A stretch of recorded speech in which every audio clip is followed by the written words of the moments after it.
तो प्यारे बच्चों, बहुत ही इम्पोर्टेंट टॉपिक है कक्षा 12 एग्रीकल्चर बायोलॉजी का पाठ नंबर 13 का लीवर फ्लूक की बाह्य संरचना।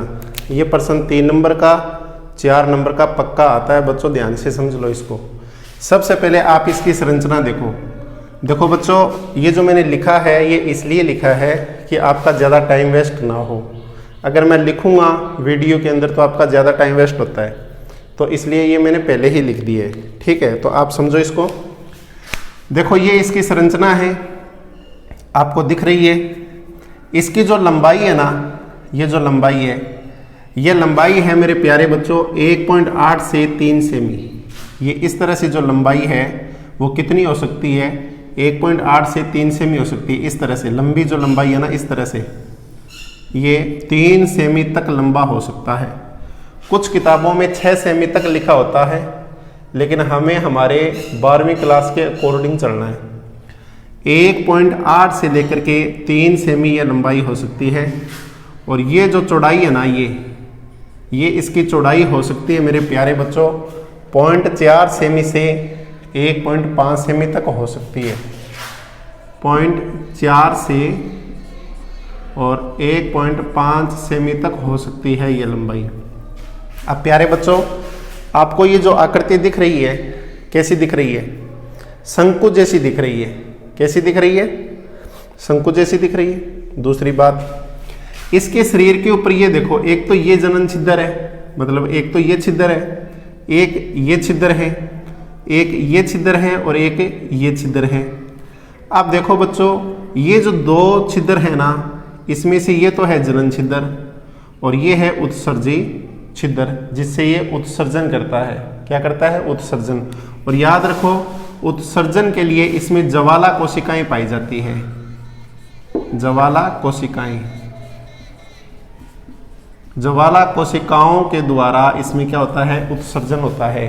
मैं आपको बता देता हूं एग्जाम में कैसे प्रश्न आएगा। ये प्रश्न ऐसे आएगा बच्चों, लीवर फ्लूक में उत्सर्जन कैसे होता है? तो आपको लिखना है उत्सर्जन ज्वाला कोशिकाओं द्वारा होता है। किसके द्वारा होता है? ज्वाला कोशिकाओं के द्वारा। और इसके अंदर जो पाचन होता है ना, पाचन किसके द्वारा होता है? बाह्य कोशिकीय होता है।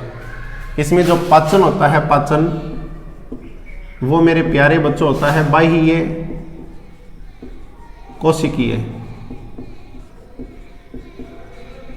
बाह्य कोशिकीय, ये होता है इसमें पाचन।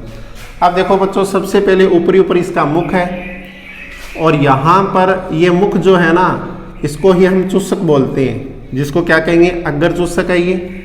और एक चूसक इसका ये है, जिसको बोलेंगे अधरीय चूसक। तो सिंपल से याद करो, 2 चूसक है इसके अंदर। ये देखो, हरे पेन से मैंने इसलिए लिखा है, हरे मार्कर से, कि चूसक 2 है इसके अंदर। एक तो अग्र चूसक है, ये रहा मुख के पास में, और एक शरीर की सतह के ऊपर चूसक है, जिसको क्या बोलेंगे? अधरीय चूसक बोलेंगे। फिर 2 मैंने रेड कलर के निशान लगाए हैं। ये 2 छिद्र हैं, ये जनन छिद्र है और ये उत्सर्जित छिद्र है। ये जो जीव है प्यारे बच्चों, उभयलिंगी प्राणी है। नर और मादा एक पर ही पाए जाएंगे, लेकिन ये जनन दोनों करता है। लैंगिक जनन भी करेगा और अलैंगिक जनन भी करेगा। जब प्राणी के शरीर से बाहर होता है ना, आपको सभी को पता है कि ये यकृत को और पित्ताशय को नुकसान पहुंचाता है। जब भेड़ के शरीर में है या मनुष्य के शरीर के अंदर है, तब तो ये क्या करेगा?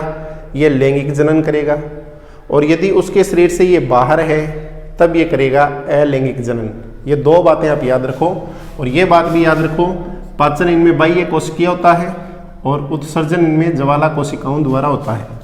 अब देखो बच्चों, इसकी लंबाई 1.8 से 3 सेमी होती है और चौड़ाई 0.4 सेमी से 1.5 सेमी तक होती है। इसका शरीर कैसा होता है बच्चों? आगे व पीछे से संकरा होता है। देखो, यहाँ से संकरा है और इधर से भी क्या है? संकरा है। मुख शंकु रूपी होता है। इसका जो मुख है ये आगे से शंख जैसा है। देखो, ये शंख जैसा है तो शंकु रूपी है। इसके शरीर पर 2 चूसक होते हैं। 2 चूसक होते हैं, एक अग्र चूसक है और एक क्या है बच्चों? अधरीय चूसक। 2 चूसक हैं। एक को अग्र चूसक कहते हैं और दूसरे को प्यारे बच्चों अधरीय चूसक कहते हैं। इसके शरीर पर मुख के अलावा दो छिद्र और पाए जाते हैं। दो छिद्र कौन कौन से? एक तो ये छिद्र हो गया और एक ये छिद्र हो गया। दो छिद्र पाए जाते हैं, जिसमें से एक क्या है, जिनमें एक क्या है, एक को जनन छिद्र व दूसरे को जो नीचे की ओर है और होता है, ये देखो नीचे की ओर है ना, इसको क्या कहते हैं? उत्सर्जी छिद्र कहते हैं। और यह भूरे रंग का, इसका रंग कैसा है बच्चों? भूरा रंग है। उभयलिंगी प्राणी होता है। अब मैं आपको ये डायग्राम दिखा देता हूँ, वास्तविक डायग्राम। ये देखो भूरे रंग का उभयलिंगी प्राणी है। अब एग्जाम में प्रश्न इसमें से क्या क्या आ सकते हैं वो सुनो। एक तो छोटा प्रश्न ये आता है कि लीवर फ्लूक अपने चूसक द्वारा रुधिर के अलावा और क्या चूसता है? रुधिर के अलावा और क्या चूसता है? लसिका, पित्त और उत्तकों को चूस लेता है। किसको? लसिका को, लसिका को,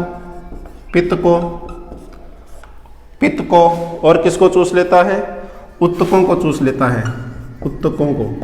अब बताओ, उत्तकों को ही चूस लिया, पित्त को ही चूस लिया, लसिका को ही इसने चूस लिया, तो व्यक्ति हो, चाहे भेड़ हो, चाहे कसेरू की कोई भी जीव हो, वो क्या हो जाएगा? कमजोर हो जाएगा, दुबला पतला हो जाएगा और अंत में उसको क्या होना पड़ेगा? मरना पड़ेगा। ठीक है, वो लंबा समय नहीं निकाल पाएगा। एक बात तो ये हो गई। दूसरा प्रश्न क्या आता है प्यारे बच्चों कि लीवर फ्लूक का जीवन चक्र कितने प्रपोषियों में पूरा होता है? तो 2 प्रपोषियों में पूरा होता है। एक तो मान लो भेड़ है या मान लो कसेरू की कोई भी जीव है, कसेरू की, और दूसरा बच्चों क्या होता है? घोंगा के अंदर। किसमें होता है प्यारे बच्चों? घोंगा में। और तीसरा प्रश्न आपका ये आ सकता है प्यारे बच्चों, लीवर फ्लूक की कौन सी अवस्था जंतु के शरीर में प्रवेश करती है? यानी भेड़ के शरीर में इसकी कौन सी अवस्था प्रवेश करती है? तो वो तो मेटासर्केरिया है। मेटासर्केरिया, ये अवस्था इसकी भेड़ के शरीर में प्रवेश करती है। चौथा एक छोटा प्रश्न इसमें से क्या आ सकता है वो भी आप देख लो कि लीवर फ्लूक में पाचन व उत्सर्जन कैसे होता है? तो लीवर फ्लूक जो है अपने मुख चूसक द्वारा रुधिर, लसिका, पित्त एवं उत्तकों को चूस लेता है, जिसका पाचन अंतर में बाह्य कोशिकीय होता है तथा इसका उत्सर्जन ज्वाला कोशिकाओं द्वारा होता है। तो ये एक छोटा सा टॉपिक था बाह्य संरचना का, लीवर फ्लूक के आउटर स्ट्रक्चर का था। ये आपको पक्का याद हो गया होगा और ये आप उतार लीजिए, इसका स्क्रीनशॉट ले लीजिए। इतना ही अगर आप एग्जाम में लिखोगे पूरे में से पूरे नंबर आएंगे। ठीक है, तो आज मैं लीवर फ्लूक की आपको बाह्य संरचना बता दी और पहले वाली वीडियो में इसका आर्थिक महत्व भी दिया हुआ है और इसकी क्या दी हुई है? इसका जीवन चक्र भी दिया हुआ है। प्यारे बच्चों, वीडियो बनाने में बहुत ज़्यादा टाइम लगता है, इसलिए आपको अच्छी लगे तो लाइक करो, कमेंट किया करो। ठीक है, और अपने साथियों को उनको भी आप शेयर कर दिया करो। ठीक है, थैंक यू।